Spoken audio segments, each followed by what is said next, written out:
You ain't nothing but a Jupiter at night. You ain't nothing but a Jupiter at night. Well, you're live before an internet audience tonight.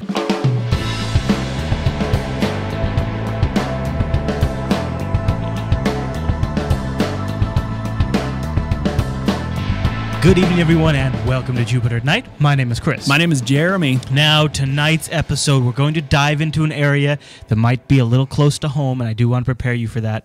We're going to talk about the very real fact that most of us, and I am making some assumptions based on the fact that you're probably watching this right now or listening to it, a lot of us spend the majority of our waking hours staring into some kind of glowing screen, and we know we have to do it for work purposes and communication purposes, but you also have to start to wonder, is it maybe developing into something more than that? Is it even maybe becoming slightly addicting?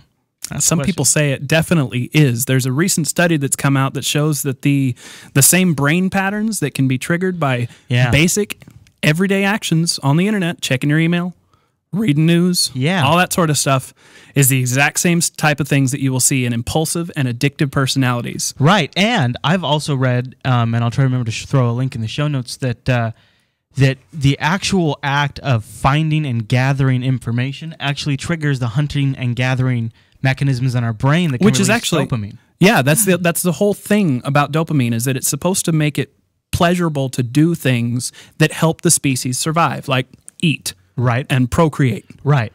And find food. But the brain is also wired to like gratification, and that finding and discovering things online, getting new information is very gratifying, and that the brain also finds that to be a reward. Now, the kind of cool thing about this study is that they're finding that a lot of people with what we might call addictive personalities are such because they lack sufficient dopamine receptors, which are basically a filter that takes excess dopamine out of your body. So they're essentially starved for dopamine? No, it means that they're overflushed with dopamine, so that doing something that to somebody else might just be a slightly, momentary pleasurable sensation, they're getting flooded with excess dopamines that they can't flush from their systems, making it even more pleasurable and even more something that their body wants to. The body becomes and adapts to the higher dopamine levels and then wants more dopamine. Exactly. Yeah.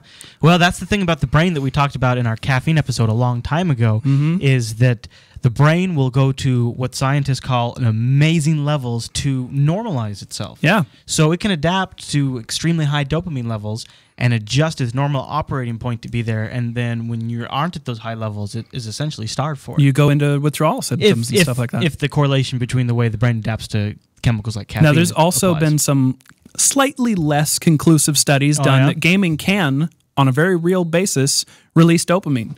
Into most people's systems. Yeah, actually, I think they were. I think it was considered fact. It's proof that winning in games. And it's on the Discover site, so I guess it should be. Winning at them is frequently because it's a pleasurable sensation. And it's to train yourself to want to win. And you're accomplishing goals and achievements. And I mean, you yourself, you are an achievement junkie. I sure am. And there's probably something there. And I thought maybe we should talk about that from this angle, because for me, it's not so much of gaming, but maybe it is a little more for you. But for me, it's technology that's addictive. I'm like just anything about it. I thought about this. I really do not like to go without being connected. And in a real day for me, when I'm out on the road a lot, I will be driving down the freeway. One day I thought about this. I had an iPad in my car with an AT&T 3G modem built into it. I had a Sprint Evo 4G with 4G service on it, and I had a Verizon MiFi in my bag. All functioning and keeping you connected. Because at any point, not being connected to the internet is a completely unfathomable scenario, because of my job type, where I have to be able to do remote support on demand at any moment, but also because of the productions of these shows and the community interaction and the high level and high volume of interaction. I'm always needing to get data in and out. There is actually just today came out a very good article by I think it was Lifehacker, about why technology like that on that level is so addictive. I love Lifehacker. Lifehacker is also included in this article, actually, a few good tips to help filter yourself off of becoming addicted just by a few basic behavioral switches. I can use that. You want me to cover some of these? Yeah. Lay a couple on me. One of the very basic ones is don't multitask when you can avoid it. The reason being is that humans don't actually multitask very well. Now, some are better at it than others, and some are actually very good at it. But very few of the human race is actually capable of focusing on more than one thing at a time. It's usually focus, switch, focus, switch, focus, switch. And the act of switching your focus is actually a stressor on your neural pathways. I'll tell you something interesting. One of the things when I first got into tech support that I really liked about tech support, and this might seem like a little weird, but I really got off on the high from having to switch gears constantly. The whole multitask, even like right now as we're doing this show, I'm monitoring the chat room, I'm bringing up visuals, and handling our camera shots, I'm switching the camera while I talk to you about the topic that we're discussing. Yeah. And for me, if I'm not doing all of these things, I'm not absolutely comfortable. And so I got into IT and I wanted that constant focus change. Well, and the thing that they're saying... Oh, go ahead. The thing they're saying about multitasking is if you do it on a regular enough occasion, even when you get an opportunity to focus, you either can't, or the stress that you are used to feeling from the multitasking is there no matter what, even if you're single tasking.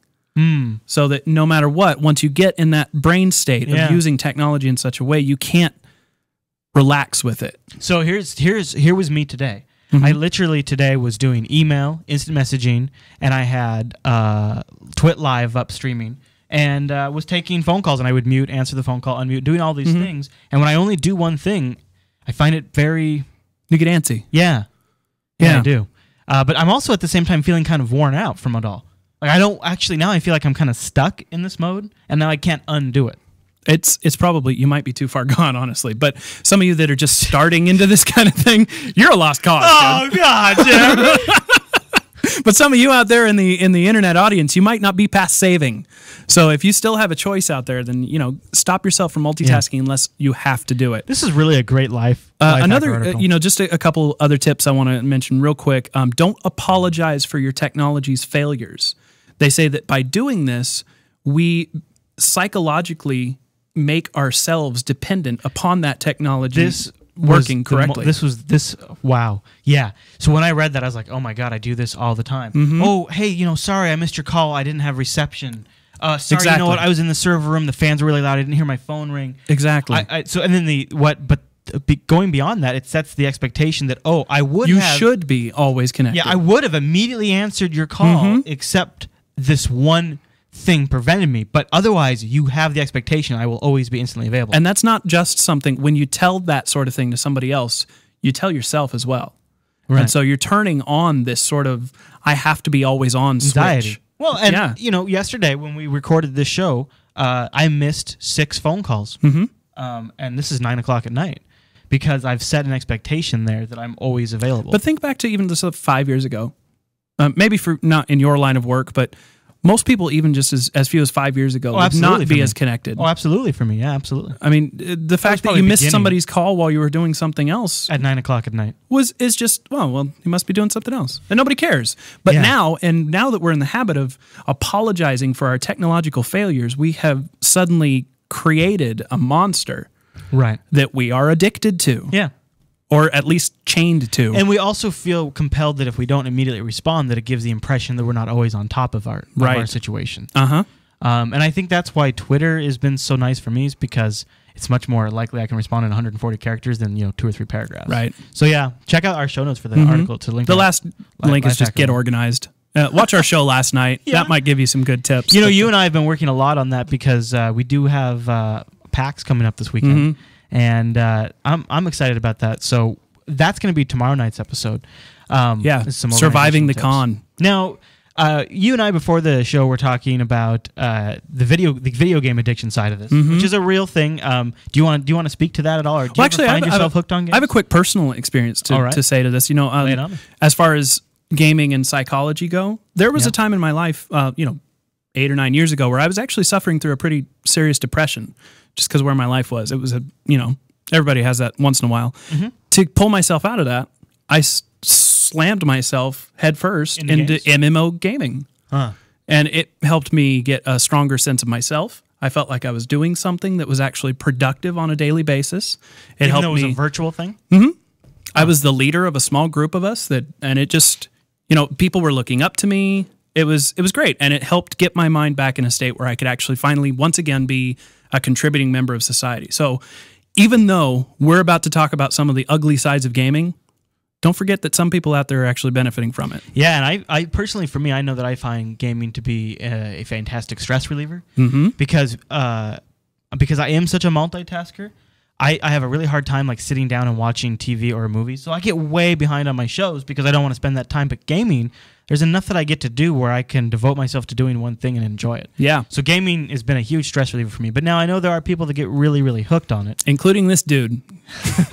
there's a guy out there suing NCSoft, who is a major MMO publisher, for making Lineage 2 too addicting. Now, did you ever play Lineage 2? No, I thought it was a big ball of crap. Actually, I had a demo that I tried out once, and it's just one of these Eastern RPG grind fests.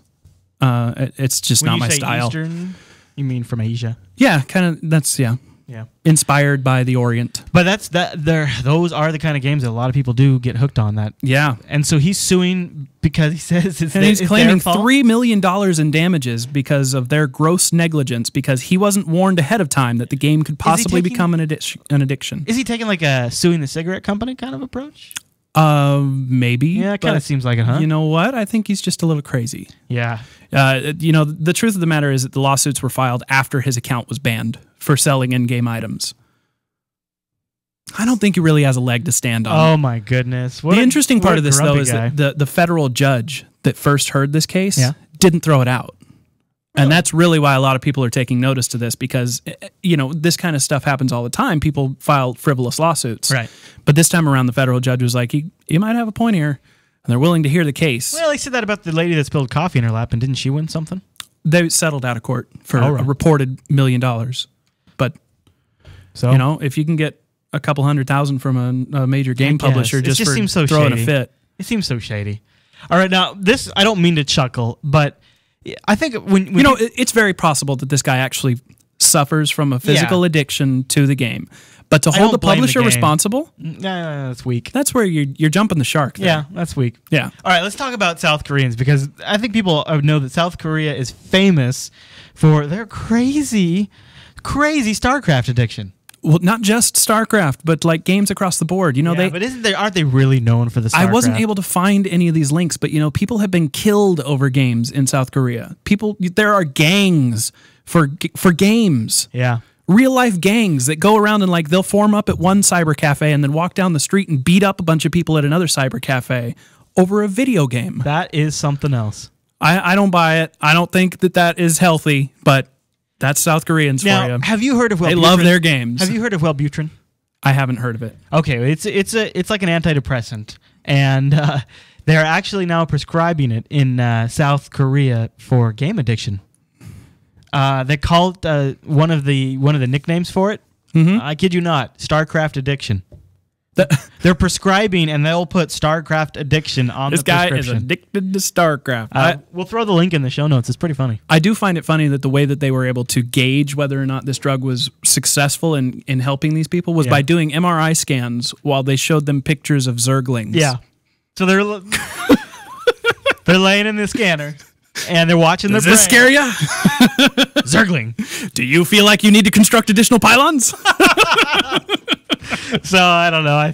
You guys might want to check that link out. It's a good one. You can head over to jupiterbroadcasting.com and then look for this episode of Jupiter Nite. And in there, you'll find the show notes, usually right down below the video. They're brilliant. I put them together. And then also, I should Can't go wrong. While you're over there, you can find feeds for a high-definition version of this, iPod video, audio only, whichever you'd like. If you'd like to catch every episode that comes out, maybe throw it on your portable player for the drive, right? Throw it on somebody else's.